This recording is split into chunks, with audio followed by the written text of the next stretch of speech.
আউযু বিল্লাহি মিনাশ শাইতানির রাজিম। বিসমিল্লাহির রহমানির রহিম।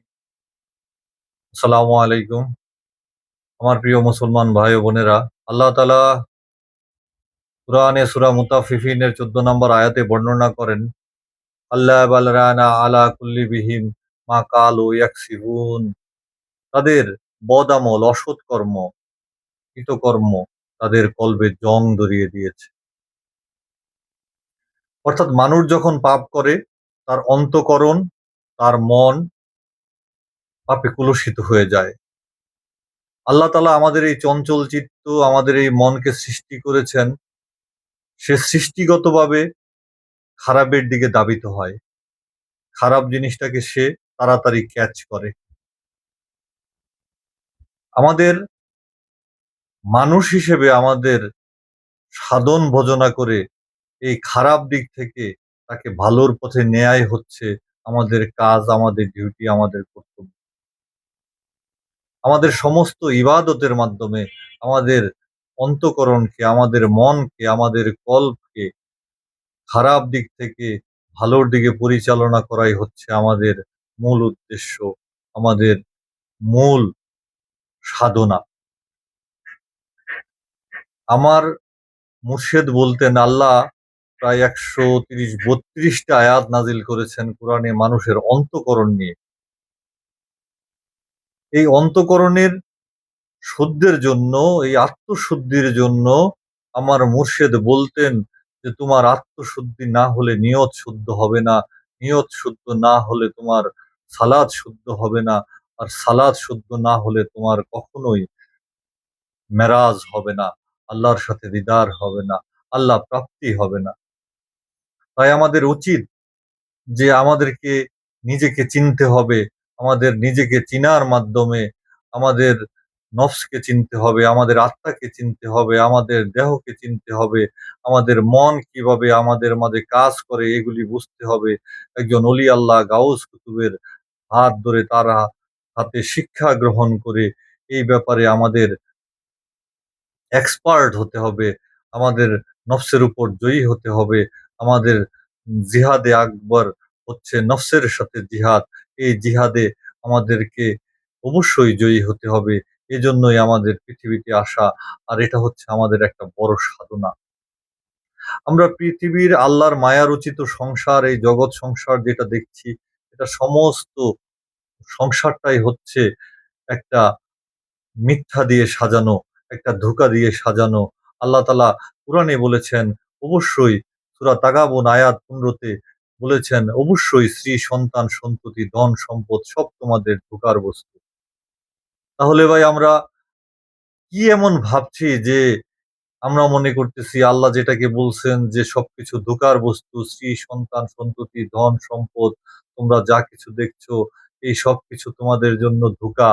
তাহলে আমরা কেন ভাবতেছি যে এটা ধোঁকা না, এটাই বাস্তব, এটাই সত্য? এটা আমাদের জন্য মহা গুনাহ, আমাদের জন্য মহা বিভ্রান্তি, আমাদের পথভ্রষ্টের মূল কারণ।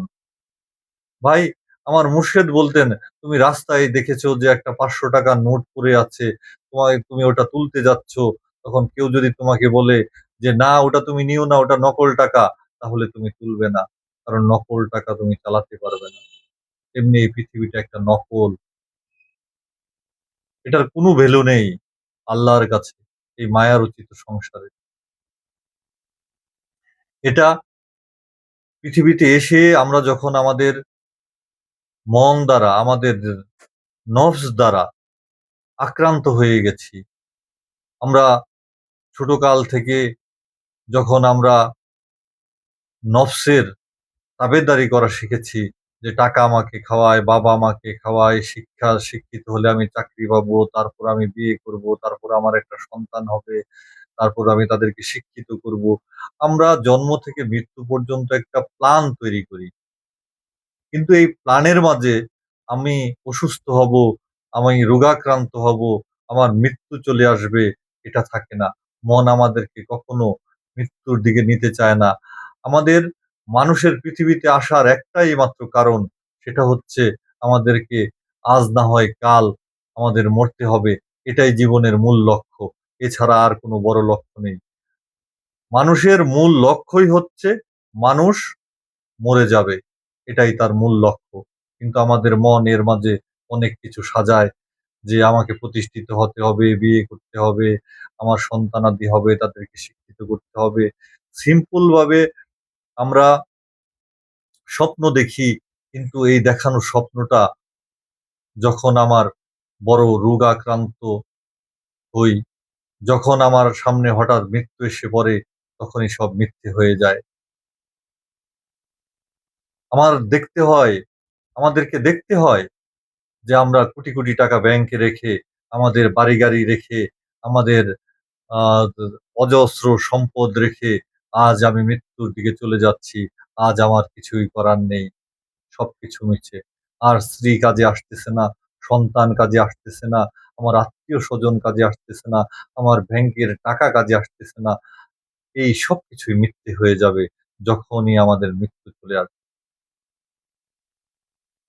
আমাদের মন, আমাদের এই হৃদয় আমাদেরকে পাপের দিকে নিয়ে যায়। এটা তার জন্মগত স্বভাব আমাদের, যে সে পাপের দিকে আমাদেরকে নিয়ে যেতে থাকে। কিন্তু আমাদের সাধন ভজনের মাধ্যমে তাকে সুপথে আনতে হয়। আমাদের ভিতরে, আমার হৃদয়ে জাগা কাম, ক্রোধ, হিংসা, লোভ, মোহ, মদ, মাৎসর্য, এই ষড়রিপু যে বেড়াজাল, এটা থেকে আমার বেরিয়ে আসতে হয়। গায়রুল্লাহ থেকে বেরিয়ে আসতে হয়। আর গায়রুল্লাহ যার মাঝে বিদ্যমান থাকে, তার কখনো আল্লাহ থাকে না। একমাত্র আল্লাহর উপর তাওয়াক্কুল করতে হলেই, তাকে তাওয়াক্কুল করলে, আল্লাহর উপর পূর্ণ বিশ্বাস স্থাপন করলে, আল্লাহর উপর পুরো আস্থা থাকলে, আল্লাহর উপর পুরো বিশ্বাস, ভক্তি, প্রেম থাকলেই কেবলমাত্র আল্লাহ প্রাপ্তি হয় এবং আল্লাহর সাহায্য প্রাপ্তি হয় মানুষের জন্য। আর আল্লাহর দিকে এই ভরসা তখনই আসবে যখন আমরা আমাদের এই কল্পকে আমাদের তরুতাজা করব জিকিরের মাধ্যমে। আমরা আমাদের আল্লাহ, আল্লাহ, লা ইলাহা ইল্লাল্লাহ, যে জিকিরই করি না কেন, জিকিরের মাধ্যমে, স্মরণের মাধ্যমে, আল্লাহর স্মরণের মাধ্যমে আমরা আমাদের কল্পকে তরুতাজা রাখবো। রাত-দিন উঠতে বসতে শায়িত অবস্থায় আল্লাহ, আল্লাহ, আল্লাহ, আল্লাহ, আল্লাহ জিকির করব এবং যখন জিকির দ্বারা আমাদের জিহ্বা তরুতাজা থাকবে, আমাদের কল্প তরুতাজা থাকবে, তখন আমাদের ভিতরে ওয়াসওয়াসা তৈরি হবে না। আমাদের ভিতরে তখন আল্লাহর চিন্তাধারা চলে আসবে আল্লাহর জিকিরের মাধ্যমে। তখন অন্তঃকরণ কল্প আমাদের আস্তে, আস্তে পরিষ্কার হবে। তখন হৃদয় নরম হবে, কল্প নরম হবে। কল্পের মাঝে কল্প আল্লাহর আ চিন্তা ভাবনার জন্য তৈরি হবে এবং এই কল্প যখন আমরা আল্লাহ, আল্লাহ জিকির করতে থাকবো, এই জিকির এমন এক মহাশক্তি, যে এই জিকির আপনাকে জান্নাত নয়, আল্লাহর সাথে ফানা করে দেওয়ার মর্তবা রাখে। আল্লাহর সাথে দিদার করানোর ক্ষমতা রাখে। তাই আমরা সবাই বেশি, বেশি আল্লাহ জিকির করব এবং জিকিরের মাধ্যমে কল্পকে শুদ্ধ করব এবং আমরা কল্পকে শুদ্ধ করলেই কেবলমাত্র আমরা আল্লাহর দিদার পাবো। আমরা আমাদের আর আত্মপরিচয় জানতে পারবো। আমরা আত্মার সাথে পরিচিত হব। এজন্য আসুন আমরা সবাই বেশি, বেশি করে আল্লাহর জিকির করি এবং আমাদের কাম, ক্রোধ, হিংসা, লোভ, মোহ, মদ, মাৎসর্য এই সকল থেকে আমরা বেঁচে থাকি এবং আমাদের নফস যাতে কুদৃষ্টি থেকে এ হেফাজত করতে পারি। আমরা যাতে আমাদের জবানকে গীবত, চুগলখড়ি, মিথ্যা থেকে হেফাজত করতে পারি। কুধারণা থেকে যাতে আমাদের মস্তিষ্ককে হেফাজত করতে পারি। খারাপ কিছু শোনা থেকে যাতে আমাদের কানকে হেফাজত করতে পারি। কোনো কিছু খারাপ স্পর্শ থেকে যেন আমাদের হাতকে, শরীরকে বাঁচিয়ে রাখতে পারি। সেজন্য আমাদের মেহনত করতে হবে। আমাদের এই ইন্দ্রিয়গুলোর উপর পাহারা বসাতে হবে। তাহলেই আমাদের নফস আমাদের কন্ট্রোলে আসবে এবং একজন আল্লাহর ওলির সহবতে গিয়ে আমাদের এটা শিখতে হবে যে কিভাবে আমরা আমাদের নফসকে আমাদের কন্ট্রোলে আনতে পারবো। আমরা হুজুরে কল্ব তৈরি করতে পারবো। হুজুরি কল্বের মাধ্যমে আল্লাহর চিন্তা চেতনায় সবসময় মশগুল থাকবো এবং আল্লাহর সাথে একসময় ফানা হয়ে যাব। এইগুলি একমাত্র একজন কামেল মুর্শিদ, অলি আল্লাহ, গাউস কুতুবদের রাস্তায় হাঁটলে, তাদের দেখানো নির্দেশনা মতো চললেই একমাত্র জানা সম্ভব।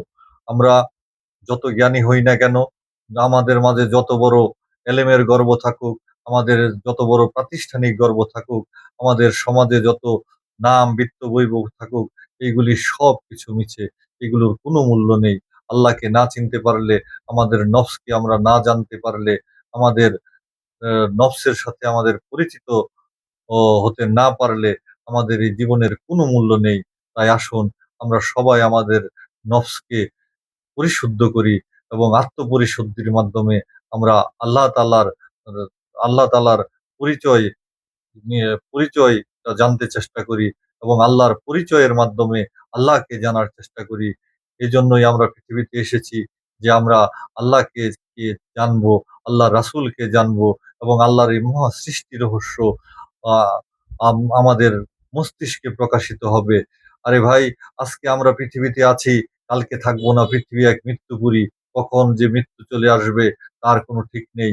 আসুন আমরা সবাই খালি চোখে যেটা দেখি না, যেমন আল্লাহ আল্লাহ, সুবাহান আল্লাহ সুবাহান আল্লাহ, লা ইলাহা ইল্লাল্লাহ লা ইলাহা ইল্লাল্লাহ, এদের যে কি মর্তবা এটা বোঝা যায় না।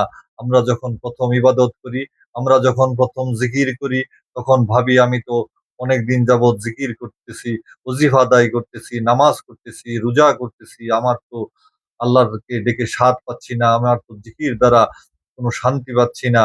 ভাই, এটা প্রথমেই আসে না। যেমন আমার যখন প্রচন্ড ক্ষুধা লাগে, আমার মুর্শেদ বলতেন, আমার গুরু বলতেন, যে যখন তোমার প্রচন্ড ক্ষুধা লাগে, তখন তুমি প্রথম লুকমাটা যখন পেটে দাও, তখন তোমার ক্ষুধার অনুভূতি থাকে। দ্বিতীয়টা যখন দাও, তখনও ক্ষুধার অনুভূতি থাকে। কিন্তু তারা এক দুই তিন চার পাঁচটা করে যখন 10-15টা লুকমা নোলা তোমার আহ, পেটে যায়, তখন তুমি আস্তে আস্তে অনুভব করো যে না, তোমার পেটে কিছু যাচ্ছে, আস্তে আস্তে ক্ষুধা নিবৃত্ত হচ্ছে। তদ্রুপ আমরা আমাদের জিকিরের মাধ্যমে একদিন, 2 দিন, 3 দিন আমাদের জিকিরের মাধ্যমে আমরা আমাদের হৃদয়কে তরুতাজা করব, আমাদের কল্পকে তরুতাজা করব এবং আমরা হৃদয়কে পরিষ্কার করব, আল্লাহর জন্য তৈরি করব। এবং ইনশাল্লাহ আপনারা যদি নিয়ত করেন, আমরা যদি নিয়ত করি এবং লেগে যাই যে হ্যাঁ, এটা খালি চোখে না দেখা গেলেও এটা এক মহাশক্তি, এর মাধ্যমেই আমি আমার মনকে চিনতে পারবো, এর মাধ্যমেই আমি আমার আল্লাহকে চিনতে পারবো। আমি পৃথিবীতে এসেছি আল্লাহর জন্য, আমার তার সাথে দিদার লাভ করতে হবে, আমাকে তাকে পেতে হবে, আমার তাকে পাওয়াই আমার একমাত্র উদ্দেশ্য। তাহলে আমরা অবশ্যই, আমাদের উচিত যে আমাদের এই সাধন ভজন করা, ইবাদতে নামা এবং বেশি বেশি জিকির আজকার করা এবং অলি আল্লাহ, গাউস কুতুব এবং মুর্শিদের দেখানো পথে চলা।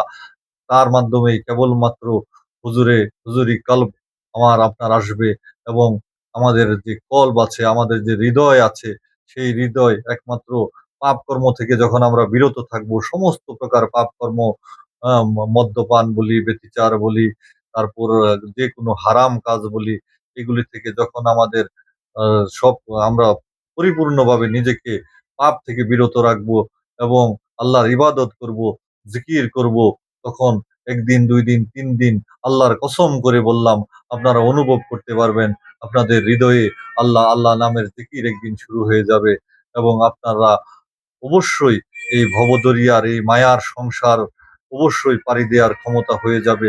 পৃথিবী একটা মায়া, মায়া ছাড়া আর কিছুই নাই। পৃথিবী কিছুই না, মিথ্যে, সবকিছু মিথ্যে। আমার আপনার যে কোনো সময় এই মৃত্যুপুরী, এই পৃথিবী এক মৃত্যুপুরী, আমরা যে কোনো সময় মৃত্যুর কূলে ঢলে পড়বো। তখন আমরা বুঝতে পারবো যে এই সবকিছু আমাদের জন্য মিথ্যা। তাই এটা যে মিথ্যা, আসুন আমরা আগে থেকেই আমরা সাধন ভজনের মাধ্যমে বুঝে নেই এবং আল্লাহ তাআলা যাতে আমাদের তৌফিক দান করে। আমি আমার আসলে ভাইরাল হওয়ার ইচ্ছা নেই, তারপরও আমি কিছু ভিডিও নিয়ে আমার মুর্শিদ এবং অলি আল্লাহদের কথা নিয়ে আপনাদের সামনে উপস্থিত হব। যদি আমার কথাগুলি ভালো লেগে থাকে, তাহলে আমার ভিডিওতে সাবস্ক্রাইব করে, লাইক করে আমার সাথে যুক্ত থাকবেন। ইনশাল্লাহ আল্লাহ তাআলা যদি তৌফিক দান করেন, আমরা আমাদের নফসের পরিচয়, আমাদের দেহতত্ত্বের পরিচয়, আত্মতত্ত্বের পরিচয়, সুফিবাদের অনেক কথা নিয়ে ইনশাল্লাহ আপনাদের সাথে আসব। আমরা নফস কিভাবে কাজ করে, কিভাবে সে আমাদেরকে ধোঁকা দেয়, এগুলি নিয়েও বিভিন্ন কথা নিয়ে আমরা আসবো। আপনাদের কোনো প্রশ্ন থাকলে আমাদের কমেন্টস বক্সে আপনারা প্রশ্ন করে আমাদেরকে জানাবেন। আমরা তার উত্তর দেওয়ার চেষ্টা করব ইনশাআল্লাহ। মানুষ যাতে আধ্যাত্মবাদের সাথে পরিচিতি হতে পারে, মানুষ যাতে নিজেকে চিনতে পারে, পাপ কাজ থেকে বিরত থাকতে পারে। বর্তমান সমাজের যুব সমাজ যাতে পাপ কাজে না যায়, তারা যাতে ধর্মের সাথে যুক্ত থাকে, তারা যাতে হারাম কাজে না যায়, তারা যাতে আল্লাহর সাথে যুক্ত থাকে। এইজন্য আমরা একটা চেষ্টা করছি। এটা যাতে ব্যর্থ চেষ্টা না হয় সেজন্য আমাদেরকে লাইক করে, আমাদেরকে পরামর্শ দিয়ে আপনাদের সাথে যুক্ত রাখবেন। এই বলে আমি আমার কথা এখানে শেষ করছি। আসসালামু আলাইকুম ওয়া রাহমাতুল্লাহি ওয়া বারাকাতুহু।